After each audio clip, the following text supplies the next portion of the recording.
আসসালামু আলাইকুম ভিউয়ার্স, আশা করছি সবাই ভালো আছেন। আমি শেফা চলে এসেছি শেফাস ক্রাফট থেকে নতুন টিউটোরিয়াল নিয়ে। আজকে আমি পাতার ডিজাইন সেলাই করছি। গত ভিডিওতে আমি ডালপালার ডিজাইনটি আপনাদের সঙ্গে শেয়ার করেছি। আজকে সেলাই করছি পাতার ডিজাইনটি। এখানে আমি প্রথমে 3টি ক্রস সেলাই করে নিয়েছি। 3টি ক্রস সেলাই কমপ্লিট হয়ে যাওয়ার পরে পরবর্তী লাইনে 5টি ক্রস সেলাই করে নিতে হবে পরপর 2 লাইনে। পরপর 2 লাইনে 5টি ক্রস সেলাই কমপ্লিট হয়ে যাওয়ার পরে পরবর্তী লাইনে ডান সাইড থেকে এক ঘর ফাঁকা রেখে 4টি ক্রস সেলাই করে নিব। 4টি ক্রস সেলাই কমপ্লিট হয়ে যাওয়ার পরে পরবর্তী লাইনে ডান সাইড থেকে 2 ঘর ফাঁকা রেখে 2টি ক্রস সেলাই করে নিতে হবে। এর পরের লাইনে একটি ক্রস সেলাই করে নিলেই এই পাতার ডিজাইনটি কমপ্লিট হয়ে যাবে। এরপরে ডান সাইডে আমি আরও একটি পাতার ডিজাইন সেলাই করব।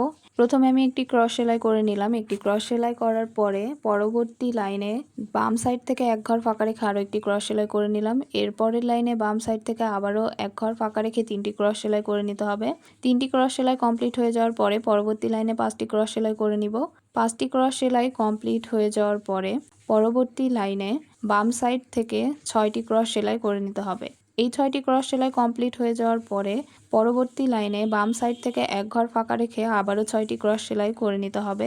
তাহলে এই পাতার ডিজাইনটিও কমপ্লিট হয়ে যাবে। আমি আমার পেজে অনেকগুলো পাতার ডিজাইন আপনাদের সঙ্গে শেয়ার করেছি। এই পাতার ডিজাইনটি একটু ভিন্ন রকমের, কিন্তু অনেক বেশি সহজ। তো আজকের মতো এই পর্যন্তই। সবাই ভালো থাকবেন, সুস্থ থাকবেন। আল্লাহ হাফেজ।